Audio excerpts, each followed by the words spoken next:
बच्चों की गर्मियों की छुट्टियां लगे अभी 2 दिन ही हुए थे। सुबह सुबह पापा का कॉल आ गया। बोले बेटा कब आओगी। मैंने अनमने मन से जवाब दिया, पापा कुछ पक्का नहीं है, ऋषि टूर पर गए हैं, उनके आने के बाद देखती हूँ। पापा की आवाज़ रुआ सी हो गई। बोले बेटा तुम्हारी माँ नहीं है तो क्या हुआ, तुम्हारा मायका तो है और मैं तो हूँ। ऋषि से बात करो और जल्दी आ जाओ। मैं जी पापा के आगे कुछ नहीं बोल पाई।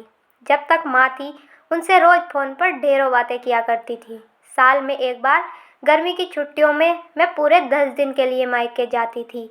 वो सुख किसी जन्नत से कम नहीं होता था।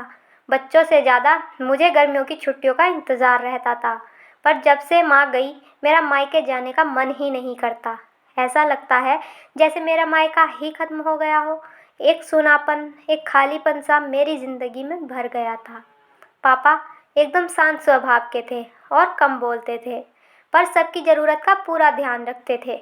ऐसा नहीं कि मैं पापा को प्यार नहीं करती थी, पर बचपन से मैं माँ के ज़्यादा करीब थी, या यूँ कहूँ कि वे मेरे दिल के सबसे करीब थी। अपने सारे सुख दुख एक सहेली की भांति मैं उनसे साझा करती थी। आज सुबह सुबह पापा का कॉल आया तो उन्हें मना नहीं कर पाई। पापा का दिल रखने के लिए ऋषि से बोलकर अगले ही हफ्ते के टिकट करवा लिए और पहुंच गई मायके। जैसे ही दरवाजे पर पहुंची माँ की याद आ गई। ऐसा लगा जैसे वो अभी बाहर निकलकर मुझे गले लगा लेंगी। सोच के आंखें भर आई। किंतु आज माँ की जगह पापा बाहें फैलाए मेरा इंतज़ार कर रहे थे। सालों बाद पापा को गले लगा के खूब रोई।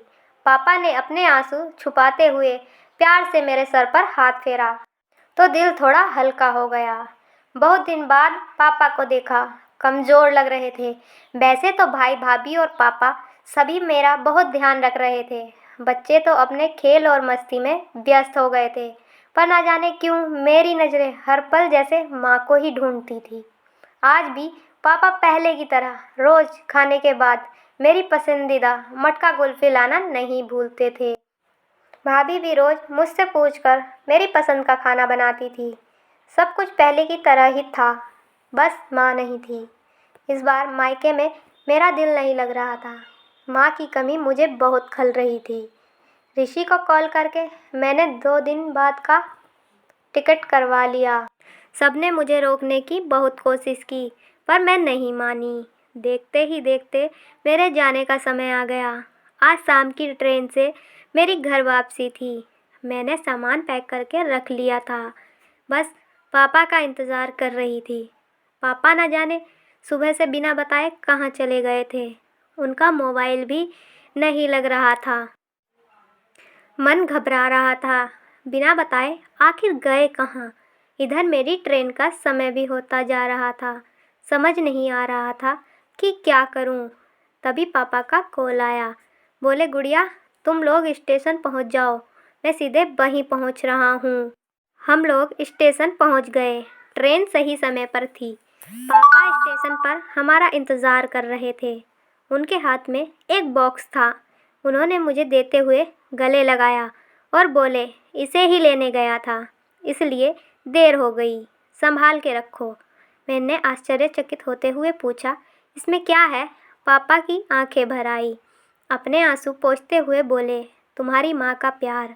कुछ समझती तभी ट्रेन आ गई थी। हमें ट्रेन में बैठा के पापा और भाई ने विदा कर दिया। मेरी नज़रों से ओझल होने तक पापा वहीं खड़े हाथ हिलाते रहे। मैं भी एकटक ना जाने कब तक बाहर खिड़की से उन लोगों को निहारती रही। तभी बेटे ने आवाज़ दी और मेरे हाथों में एक चिट्ठी थमाते हुए कहा मम्मी नाना जी ने ये आपके लिए दिया है। मैंने तुरंत चिट्ठी खोली। मेरी प्यारी गुड़िया रानी, सदा खुश रहो। जब तक तुम्हारी माँ थी तुम्हारी हर छोटी बड़ी बात का ख्याल वही रखती थी। मैं जानता हूँ कि मैं तुम्हारी माँ की जगह तो नहीं ले सकता, पर उनकी कमी की पूर्ति करने की कोशिश तो कर ही सकता हूँ। आज तुम्हारी माँ होती तो हमेशा की तरह अपने हाथों से तुम्हारे लिए बड़ी पापड़ अचार बनाकर साथ भेजती। माँ के हाथ का तो नहीं, पर उनके स्वाद जैसा सब सामान एक दुकानदार से बनवाने की कोशिश की है। उम्मीद है तुम्हें पसंद आएगा। और हाँ बेटा, माँ नहीं है तो क्या हुआ, तुम्हारा मायका और हम तो हैं पहले की ही तरह। तुम्हारा इंतज़ार रहेगा ढेर सारे प्यार और आशीर्वाद के साथ। तुम्हारे पापा। पत्र पढ़ते पढ़ते मेरी आंखों से अश्रुधारा बहने लगी। सहसा मेरे मुंह से निकला, आई लव यू पापा। बात छोटी सी थी पर उसमें अथाह प्रेम समाहित था। ये सिर्फ मैं ही महसूस कर सकती थी। मायके से घर आए 1 महीना बीत गया था। अब पापा से रोज़ एक बार कॉल करके मम्मी की तरह घंटों बातें किया करती हूँ।